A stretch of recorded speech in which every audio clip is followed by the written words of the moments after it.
Let's bounce into the rookie mistakes we've all made as a nurse, and let's talk about mistakes because they do happen. And I think when you have a better outlook on things and you want to make mistakes and you're okay with it because failure creates and teaches you, then you're really going to enjoy the process. And that's the best way to learn as a nurse. Like you could read a textbook on how to prime an A-line, which we're going to talk about, or, proper steps for tube feedings, but you're going to be tired, you're going to be exhausted, you're going to forget, and you just got to laugh about it and then make it a habit of not doing it again.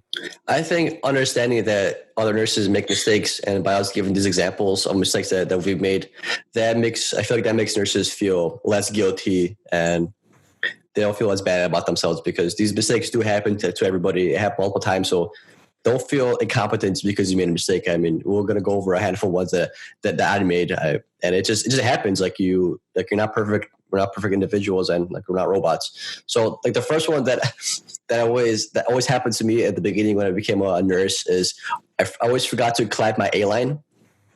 And man, when you forget to clamp the A-line, usually you learn after your first time, but me being who I am, it took a few tries. But so in A-line, we know it's in your artery, so the pressure is high. So if you're trying to change out the tubing and you don't clamp, turn a stopcock and turn it off, that blood is going to shoot out, and it shoots out pretty quick. It's not a vein where it just slowly goes. No, it comes out, man. And also, if you're drawing blood, if you turn it the wrong way and you don't catch yourself, you literally have blood coming out of your artery down the tubing and just shoots it right directly at you. And it's a freaking nasty scene. I seen when patients pull it out and you got blood squirting up to the damn wall, man, because that's how powerful your arteries are. It's crazy. And you gotta be careful because if you don't clamp it and you don't screw it on properly and blood is leaking around the cap, people can lose a lot of blood. People can lose blood. They're gonna lose blood pretty quickly, and it's gonna be a lot. It's gonna be like a crime scene up in that room. But I mean, I've done so much A-lines now where I don't even clamp it anymore. I just do it real quick because you get used to changing them, and you're just I'm gonna be a little risky today. I'm just gonna not clamp it and switch it out real quick. That's awesome. I'm kind of jealous because I have not taken care of an A-line since I've been on a contract for over 2 months. I'm just not getting these patients, man. But what I do get a lot is forgetting to clamp the damn NG. Or that happened to me as it happens even right now with tube feedings because they're so tedious, or you forget to press hold. But sometimes you clamp it and you're trying to give medication and you're just pushing till it doesn't work and you just squirts back at you literally all over your face or gown or whatever you have. And that sucks. That happened to me one time and I learned my lesson. You clamp that thing and just this thing going in and it's not clogged because you used it before or you think it's clogged and you're just I'm going to keep using pressure and you push it and go shoots you right in the face. Or sometimes what happened to me before was I left it unclamped and didn't hook up the tube feeding and all the GI contents came out. Ooh. Yeah, all that tube feed that he got for the past couple hours came out. Another thing with NG tubes or G tubes is there was one time it happened to me where I forgot to unclamp it and hooked up the tube feeding, or I didn't unclamp it fully and it was still clamped and the tube feeding got disconnected. The pressure was building up and it's just enough pressure to make it pop out. Now that tube feeding went into the bed and I had to change the sheets. It's pain in the ass. When I was doing my ICU clinical, this is even before nursing. I literally did that where it was clamped, shot out, and it was literally a pool of freaking tube feed, the pillow dripping down the freaking room. And my instructor was crazy all the time. He just always was eyeing me and, he challenged me.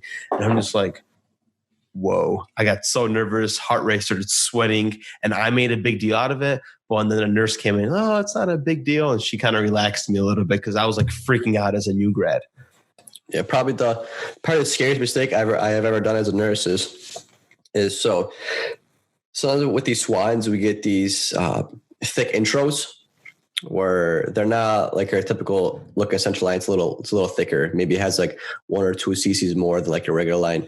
And I disconnected the Neo and without thinking that there is still Neo left in the line, I flushed it with a saline flush. And Neo is a pressor.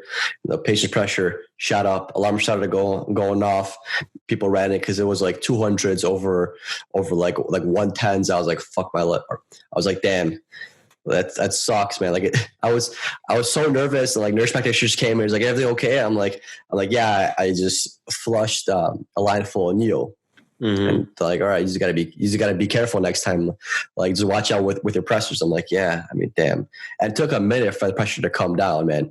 It took like a solid, probably like 30, 40 seconds of me looking at the pressure, having it chill there in the 200s, 210s, 215s. I was like, this guy's going to stroke out on me. I'm going to get fired. I'm losing my license. And if I slowly came down, I was like, all right, dude, never again, man. I'm going to go home now. Yeah, and sometimes if you have a line of levo, you have to just draw the blood back and get rid of it out of the tubing itself. But even if you accidentally flush it, even on a blood pressure cuff, you'll see that because within 15 minutes or something, you'll see that pressure high, or you'll see their change in their heart rate. They're going to get very tachycardic because of the levo. Another one is like forgetting to detach the pressure bag. When you're like spiking it or changing the tubing, sometimes that will freaking shoot out on you, which is hilarious. I've never had that happen to me, but for my pressure bags, I always inflate them before I spike it. And people always come up to me are like, why are you inflating it before you spike? You know, like it could shoot out. It hasn't happened to me yet, but I've seen it happen to nurses. And like the pressure bag, you know, it's pressurized. So it's probably pressurized to, I'm not sure what the exact number is, but it's putting out like about, I think 3 cc's an hour. I believe that's like the rough estimate. But yeah, so yeah, when you spike it and it doesn't spike properly, or you know, you don't fully get it in, there's pressure. So it just shoots down and a whole liter bag comes out. I don't know if you've ever done that before. Like sometimes when you're very, very tired and sometimes you don't look at your tubings, you'll connect that antibiotic too, and you don't even realize it's connected. It just like leaked. Or you connect a antibiotic to the secondary, you didn't realize that it's not connected, and just starts pouring on the floor if it's not clamped. Right, that happened to me a handful of times too. Or you have them hang at the same length, then the same length starts going into your antibiotic, and you're just like, why is this filling up? Like, oh damn, I didn't clamp it. Yeah, that happens. Or running the pump, forgetting that it's clamped, and you look up, you're like, oh shit, it's been an hour, but the antibiotic is still there, and I have another one to go, and now you're kind of like, you're behind, and it sucks, and it's all part of learning, man. It's funny. Yeah, happens to all of us. There's been a handful of times where I went into the room and there's still a full antibiotic hanging. I'm like, hey, you didn't unclamp it. They're like, oh shit, sorry. I'm like, yeah, it's all good. Just run it right now, I guess. It just makes it look bad sometimes. Even like yesterday, like I didn't check my orders properly, where there was a levo order, and it's a little different here because they titrate levo by mics per kg. They don't do it like mics per minute per hour or whatever, where it's like you're titrating from 1 mic to 20. It's a little different here. You go like 0.05. That's how you start titrating it. Really? Anyways, it's very, very strange. But the weight changed. So they ordered levo twice. The pharmacist originally had it for 90 kilograms. And if you're in the ICU and it's handoff of care, you have to hand off the rate. So you scan the bag and you're verifying the weight of the levo. And it was off by like 10 kilograms all night. And I felt bad because I was orienting the travel nurse. It happens, you know. Sometimes just sometimes you've been doing this for so long, you kind of just do an autopilot, and you don't realize what you're doing, or you don't always fully check everything, and you know things slip off, and this happens. You know, it's crazy to think about that in your medical field where you're dealing with human beings and their lives, but mistakes do happen, and this is how it works. And this nurse was very chill. She was understanding, and it's fine. It's okay. The main thing is that you're titrating the medication up as the blood pressure is dropping.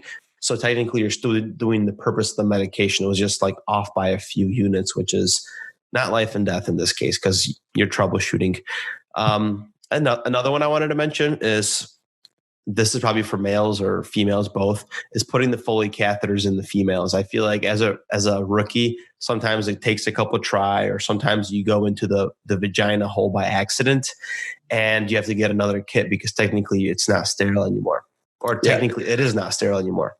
What I recommend for that is to leave that in a vagina. Just leave that Foley in the vagina and then grab another Foley, and then that way it's easier for you to get in the urethra because there's already a Foley in the vagina. So instead of pulling it out, just leave it in there up until you get it in the urethra. Because sometimes it's hard. Sometimes just the anatomy, especially if you got like a heavier set woman, it's just hard to find, and it takes a few tries.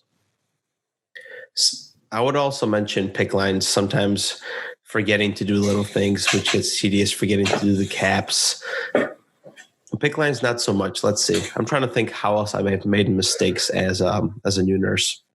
I think that's all the ideas I have for now. I'm sure I've made plenty of more mistakes, but I guess sometimes people are hitting the wrong drips, especially if it's like, because some medications are light sensitive, so they have that brown bag over them. I'm not sure how to do it in your hospital, but for us, some are light sensitive where you got to have that brown bag over them because they don't last as long when the light hits it. So nurses have grabbed a wrong medication just because it's in a brown bag, and sometimes they grab like a epi instead of a levo, and it's just happens. I've also made like a mini med error where, and it was reported, where I wasn't checking the orders. Sometimes things fall off the MAR, but you could still scan them. And it was vancomycin where I underdosed the patient technically, which is still an error. Instead of giving like 1.75 grams, it was 1 gram. And the pharmacist like last minute reordered it, didn't notice. And I was even orienting, and I had to tell my not my preceptor. And I kind of felt so shitty about it, but that was my first time where I'm just like, okay, it's okay. It happens, Matt. You're learning, like loosen up on yourself. It happens, man. Like, don't feel bad about it, guys. Like, nurses make mistakes. Some mistakes are, more costly than others, but mistakes do happen. Just be a little bit more vigilant and just try to, be aware of what you're doing. Don't always be an autopilot. Just be a little bit more vigilant. So let's wrap up this episode. How do you feel? You feel ready for that one? Ready for what? Ready to go. A lot of poop talk. You got to have some gas? No, I'm actually okay. I have a nice bowel movement today, so I'm chilling right now. I'm good. It's funny, in this hospital, they go so crazy about bowel movements. You have to chart 0 like every couple hours or at least once per shift. Really? Yeah, they're very anal about it. Like if they want you to chart 1 bowel movement per shift. Like if they didn't go, at least put 0. Oh, okay. I thought it's like they want to poop in once per shift. I'm like, dude, that'd be a lot of work, man. That'd be a whole thing on the side of taking care of your patient. Hey, did he poop today? Okay, well, let's get some Colace. Let's do an enema. Maybe in 2 hours. That'd be pretty intense. That would be very intense.